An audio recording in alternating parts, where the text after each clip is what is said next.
Good afternoon, everyone. I think it's a pleasure for us to be amongst a bunch of, high energy, because startup is all about high energy. Not very long ago, I was part of the startup world. And there was always a niche to do a startup. I failed miserably. Maybe I choose a wrong product idea. So if few priorities were to change for me right now, I think this is one space I would definitely want to start all over again. Because I don't think there has been a better or more exciting time, or you may want to call it where the stars are aligned, for someone to get into this kind of a domain and solve problems or innovate in a manner that actually solves the problems which are actually local in nature, very peculiar to the markets like India. And what's good about that is basically because you get scale automatically in India. Talk about 7 billion population globally, 50 billion machines. India 1.2 billion population and about close to, should be estimating about 5 billion machines. So all the scale that you want in the globe, you get it in India. So you don't have to worry about the scale and the revenue. So with that thought, let me try to reach out to you. In terms of, I see a lot of, I also saw some question from gentlemen saying, are we ready or is the market ready? So maybe we have some more provocative way of looking at, even if the market isn't ready, what stops us from getting the market ready? Because it's all about innovating in a manner that you solve problem which is local to India. Because it's very easy to be dismissive about industrial automation or automation thinking. Indian market, the cost of labor is so cheap that I can throw people at the problem, but it doesn't always work that way. And our experience, at least in the local market, has told us that clearly there is room for innovation. Obviously, there is also room for people and innovating in the market models, how you service, how you support. But clearly, nothing stops from technology from innovating and solving problems locally.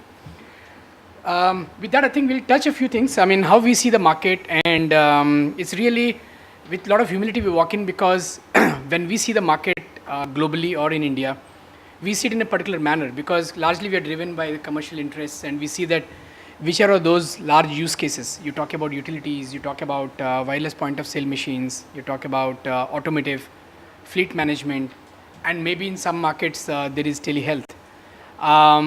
But if we focus on that, I think we are turning blind eye to what actually can happen, what should happen in the market. And hence our reach out into this space of startups and where we think the real innovation is happening. So where the scale is still to be seen, but where the scale we think will definitely be seen. So just a couple of facts on trying to see what is the context we are operating in. In India, I think, we have unfortunately the largest amount of transmission losses. 30% of the power generated doesn't reach. So the highest in the world. So we have done something about it. Obviously, we tried to do something about it.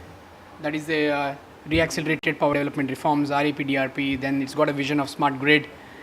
We had a vision for 2 5-year plans. Now we have to see how the Niti Aayog changes that, because they may or may not be valid anymore. Few more factoids. Given the not so good infrastructure we have, I think we should reflect on this honestly. We'll talk about smart cities. We'll talk about Delhi-Mumbai industrial corridor. But if you look at the facts, how many trips that an average truck does in a month, I think probably again the lowest in the world. We do about 2.8 trips. For whatever reason, the infrastructure is bad, the highway is bad, the vehicle actually has got had a breakdown. Whatever are the reasons, a lot of inefficiencies in the whole market, how the logistics industry is managed. Add all of that, you still have this inefficiency in the market. When you talk about consumer durables, I think once you buy a refrigerator, it's safely assumed that you have to find your own service partner. Till a period of warranty, maybe you get some response, and after that, it's like leaving it to the fate. So what happens to that? I mean, what's the replacement cycle of these expensive appliances? Is completely, I think, we are in like not so good hands. So poor after sales service, because why it matters for any brand company if they want to look at, especially when the market has got so many choices, is that there is a very strong positive correlation between quality of service and the perception about the brand. And if you're talking about a diversified brand like a Samsung or whoever it is, not fair to take names, but I think they would definitely want to care about this in an expanding market like India. So stolen vehicles, I think it's like a give-up case. I mean, stolen vehicle or a stolen phone never comes back. Stolen vehicle is very tough to trace. You keep chasing the FIRs and chasing it, but there is no other way. So you lose about 3,000 vehicles a month. And can you do something about it? So, and if you're talking about two-wheelers and the four-wheelers put together and the road infrastructure assume all that balloons and all the urban infrastructure really has got a massive upheaval, you're going to have more vehicles plying on the road, and this number is just going to exponentially grow. And this is like an unfortunate stat, but let's reflect on this stat. So you got about 62 million population which is diabetic, and given the quality of healthcare, we have the poor ratio of doctor or a healthcare service provided to the citizens. You always have, you can always think about an opportunity, turn it on its head. Maybe there is a way to condition manage these diabetic patients better using some technology intervention that we all can bring in. So with that, I think if you look at what really works in the market, I think all of you are, I don't want to be preacher out here. You all know the navigation, you know all these use cases. But market size is very nascent. For us to put significant investments in, we recheck, double check, run to CFO 10 times before we sign a business case on any investment, because the market size is very low. But is there a gut, or is there some vision that anybody can do a crystal gazing and tell us? We all are convinced that, at least personally and even Vodafone, we are convinced that this is the market that is exploding, and not yet exploded in India. Definitely has shown results in Europe. It's a matter of time. It's a matter of few things to come together, and I think it's about the ecosystem coming together. If you honestly ask me, what's the answer? While we talk about these use cases, I think I honestly admit that there may be 20 other use cases. I think Narendra was talking about another very interesting use case of sonographic machines and so on. Maybe there are those soil monitoring, water monitoring, maybe plantation monitoring. We don't know. What is that exactly is the market need that you can solve, or how you can improve the lives of the farmers or the poor, or maybe increase efficiency in the supply chain, distribution chains. Those are the ones we think haven't yet surfaced to us, and we honestly believe that you are the ones who are working on it, or you are the ones who are innovating on it, and hence maybe can we do something together.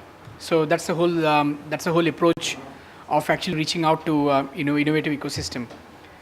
A few stats. I think I would be more wrong than right out here, but I think needless to say, facts don't matter. But I think you got a lot of capital money chasing the technology, which is good. So which means the tide is on our side. Location is not a bar in India anymore. You get good broadband most of the places. Then you get those market opportunities, I think, which the facts are easy to get anywhere on the anywhere in the forums like this. Which is the market to bet on? Which is the technology to bet on? Now, but while we look at all of that, I think this is something that we see it peculiarly in India, because anything that attains a scale of, earlier it was 5,000, but maybe I would say anything that attains a scale of 1,000 deployments, till you reach 1,000, I think most of us will be blind to the problems that you would face actually together.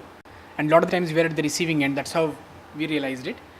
Is that you wouldn't have factored some of those problems of scale, and any deployment of machine to machine or Internet of Things is a deployment of scale. It's not about putting 100 street lights. No, it's not about that. It's about putting millions of street lights. It's about millions of power meters, which are today industrial but tomorrow residential. So it has to be an envisioning or a solutioning of that scale. And we think there are some of those problems that we would honestly advise, saying that please keep them in mind, but let's work together to solve the problem. So one is, I think, factor in that you're going to have a problem of managing the scale, and you really can't throw people at the problem. You can't break fix a meter that has been eaten by rats unless you know that actually the wire was eaten and not the GSM module or SIM was a problem. So you got to isolate the problem early on. You got to have automation of that grade, not just putting connectivity or using a technology which is more efficient. So can we think about that in advance during the design stage itself, and not as an afterthought? Second bit, I think, is the cost of ownership, because very often we see that the deployments, or even some of the government deployments that we see, they don't factor in these hidden costs, because nobody has told them that there are going to be costs like this. And then the whole you're in a situation where the one who has primed it, the one who is front-ending it, has got this cost overruns, and no longer the whole solution looks viable anymore. So can we design for failure? When you say design for failure, technically if you speak, assuming that 100% of the network is available, cellular obviously is not available 100%. It's available 99.5% on an average across India. But assuming that any network is available 100% of the time is like designing it for, you've been too blind about it. So design for failures, that you have a bit of a fallback mechanism whenever critical communication doesn't happen. Especially happens in the world of wireless POS, who have their own peak seasons, but they run into problem of network getting choked because no, there has been not a network in India designed yet for machines or Internet of Things, because you have designed networks for humans, which is about one. We got about a billion. We have about 174 million, but we behave in a particular manner. If the call drops in Delhi, I think it's okay, so I can call again. But if a machine fails to send a meter reading, I think you missed a chance to bill, which means actually there is a really a problem. But having said that, can we build this factor into the design that actually, okay, if I miss a read, the device, the firmware on the device has an intelligence that actually it picks up the storage or has a local storage of a fraction, maybe keeping the security in mind, that it wakes up and then maybe sends it again. So that's like the design for failure. I'm just taking meter as an example. I think there we do it, but in any other device, maybe healthcare, maybe any other use case that we can talk about. Third thing, which is again, this we thought till about a couple of weeks ago, I thought this is really a problem with India. But I think what helps us also in the room is, I think even in Europe, the bodies like BEREC and the regulatory bodies have realized that this M2M, when you treat M2M as an M2M, you only have machines talking to each other. You never have figured out an evolution or a revolution rather, where humans and machines start collaborating. And that's when the Internet of Things is should be looked at in a different manner. Now when this happens, there are blurring of what you thought is M2M and what you thought was actually security needed versus what you need to do now. You're actually having smartphones act as gateways in those smart homes, in the home hubs and so on. Now, is the regulation good enough to keep the interests of national security, keep the interests of many other privacy and legal interests in mind? So they have opened up a debate there. And of course, many of us in the room are aware of the debate that's happening in India. Hopefully, we converge and expect an outcome very soon. But I think when you design today, you have to factor in some uncertainties, unfortunately. So you have to factor in maybe an uncertainty that there can't be a voice on these. You cannot have machines talk. You can have machines communicate using data, but you can't reach back an ATM where the security guard is there and you want to have a chat with him. Maybe you can't. So you have to factor in those possibilities right now, because if you design your hardware so tight to the today's world, today's possibilities, that you might have to re-engineer those devices again. So, and I think it's the good thing about it, I think it's pretty fairly open public debate that is happening. So we should keep an eye on it, and maybe jointly as well. So couple of things, I think we realize that a lot of the way the deployments happen today is little not to the satisfactory extent. So we are there as a communication service provider. There is a hardware, there is an SI. We don't know how the whole solution was conceived. Maybe it was conceived as a software deployment of a scale, or maybe it was considered as a hardware deployment. But a lot of the things happen to be an afterthought. Whether the device is compatible with the SIM card, whether the device is compatible with the network. Have you actually checked whether there is a coverage in the network area where you're deploying?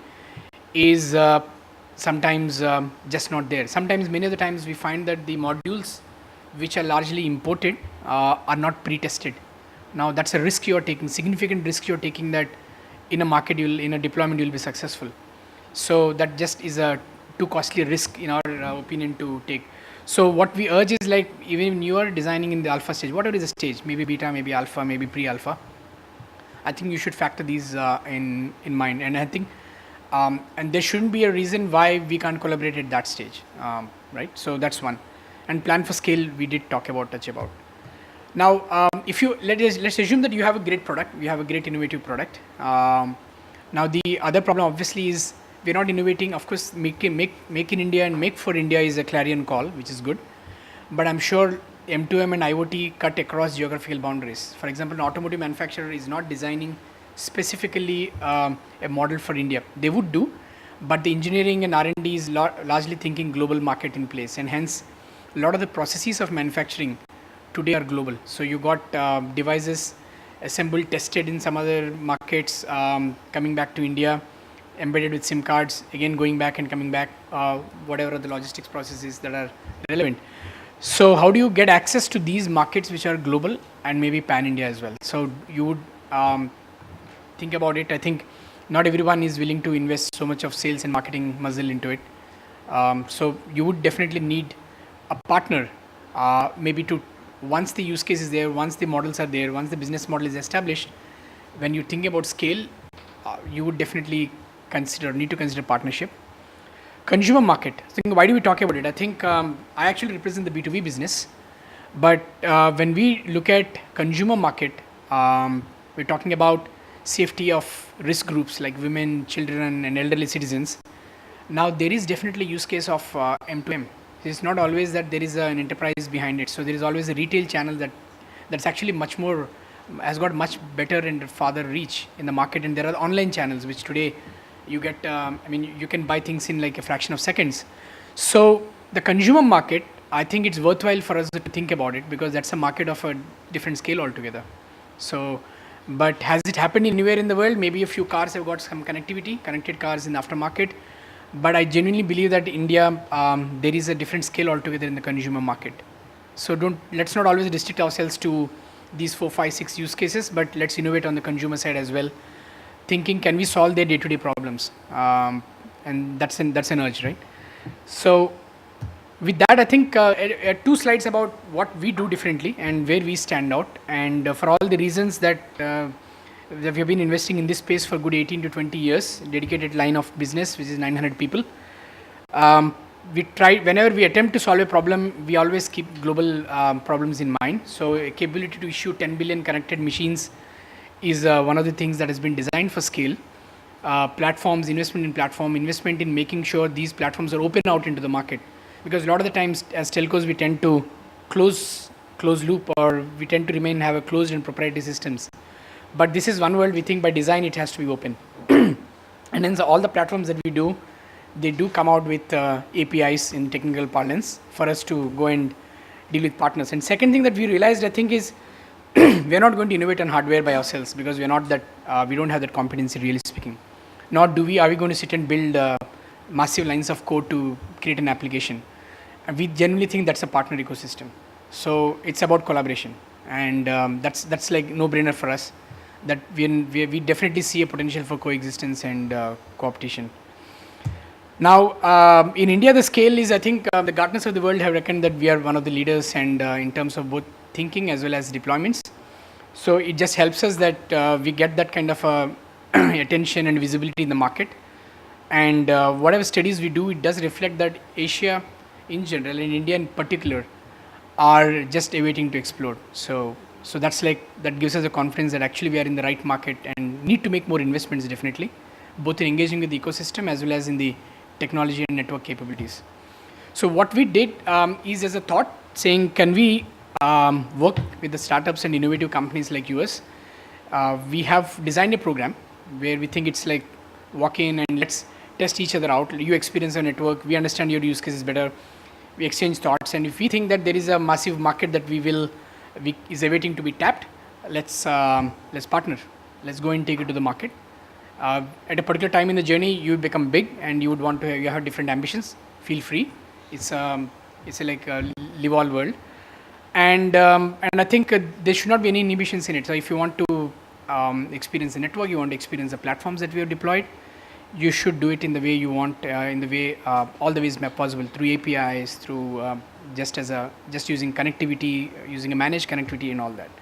So while we have done some exercise I can see a lot of those companies that we engage with so far already in the room, but we do think that as a pan-India, I think we should not restrict it to a few cities, but there's a lot more innovation happening in places that we don't know of. So anyone who has an interest, I think, should talk to us immediately. So with that, I think I would like to pause here and hand it over to Narendra. So the reasons of why we should partner, I think it's about can we solve a problem that's peculiar to Indian market, and the scale is awaiting there. So Digital India and all that you talk about, I think is great. It's good impetus for us to ride on, but I think we genuinely have a lot of work to do before we hit the market. So with that, I think there is a Q&A to be planned towards the end of the session, Narendra. Is it right? So we can take a few questions. Yeah. So a few questions. The gentleman there.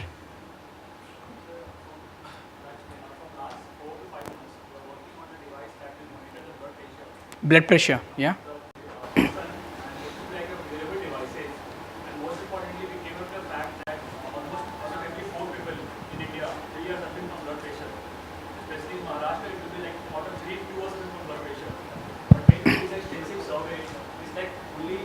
20% of the people are aware about the IoT enabled devices, out of which only 3 to 4 are like ready to use the devices. Like they are willing to trust on the output of the device, of the monitoring of the blood pressure, and others are like they are still afraid of. So how can you see, like, what's your take on this, on the market, especially in the Indian population where they are not ready to adopt the technical devices to be dependent upon, because they still want someone, a physical person, to come and judge and then they'll give the report. Yeah, I think I was just on the lighter side. I was thinking, why is the blood pressure high in Maharashtra? Maybe was it to do with Mumbai trains? Because I do get blood pressure every day. Absolutely. But yeah, I think so. I think coming to that point about the healthcare, I think you have to reflect on the way the healthcare is delivered today. And I think you trust a doctor a lot more, and you think that a lot more things happen to you when you actually walk into the hospital. That mindset hasn't changed. But what I know for sure is concepts like assisted telemedicine. So where you take the doctors, you can't physically bring them together. You should have the technology do the job of, now that the bandwidth is not a concern, and if you have the fiber optic network delivered everywhere, so you don't see that as a problem. But that's a behavior change. It's definitely is a behavior change, because unless it's endorsed by the doctor or the service provider, healthcare service provider, that conviction that you can, that's like maybe it's a secondary reading that you would want to do. So it's a bit of behavior change to be driven by working maybe with the healthcare value chain. I would think so. If you have a device, maybe it's not enough to just go with a device and a connected device, great device in the retail shelf. I don't know how much offtake happens there. I'm really not sure about it. Will it be a right time to step into a device area? Rather, first we have to aware the people, okay, fine, IoT is there, something called as IoT and the M2M devices, which can really help a lot. No, I think IoT doesn't matter. Actually, technology is like is a coincidental. What actually you're trying to do is help them treat their, manage better their condition of blood pressure. And if you link in the doctors or the health service provider into the whole equation, where there is a regular monitoring and there is a health scorecard that you built, which is actually sent to your doctor in advance if you have a regular doctor that you visit, that makes the condition treatment so much better. So the doctor has a continuous visibility on how you're maintaining your lifestyle, what has been your ups and downs in the blood pressure. So you have to link somewhere the use case to be the delivery into the delivery value chain.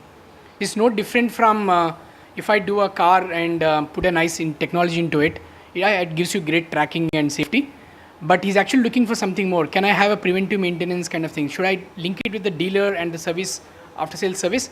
Maybe there is a value that you get by linking the value chain a bit. I would really think that as a quick feet thinking, maybe that's something that comes to my mind. Thank you. Few more. Yeah.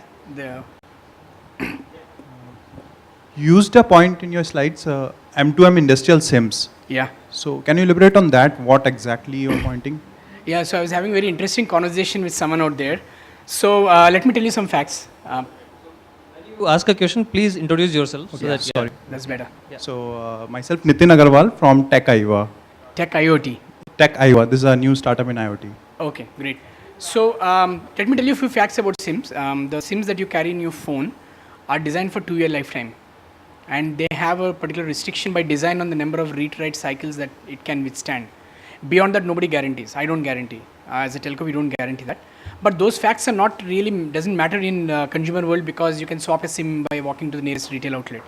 But imagine if you deploy these kind of SIM cards in machines which are actually distributed, and you'd have to have the job of actually sending an engineer and replacing it. The reason why it happens is these machines, our hardware that you see in the market is designed for 5 to 7 years of lifetime. All the modules and some of the other hardware in the whole device, chipsets, modules and all that. So if you have a hardware of 7 years and SIM is a hardware which is actually of 2 years, that's a great mismatch in the design. And hence the industrial SIMs are supposed to solve that problem of having a long lifetime by design. So these SIMs that I'm talking about have a design lifetime of 10 years, firstly. Second, not all M2M use cases are actually a very nice air-conditioned use cases. They are actually those backhoes and excavators working in the mines and those kind of places where the pressure, temperature and humidity are a lot more cruel than humans experience. And those hardwares which are industrial certified, IS certified devices, again the SIM will fall short of meeting the design standards.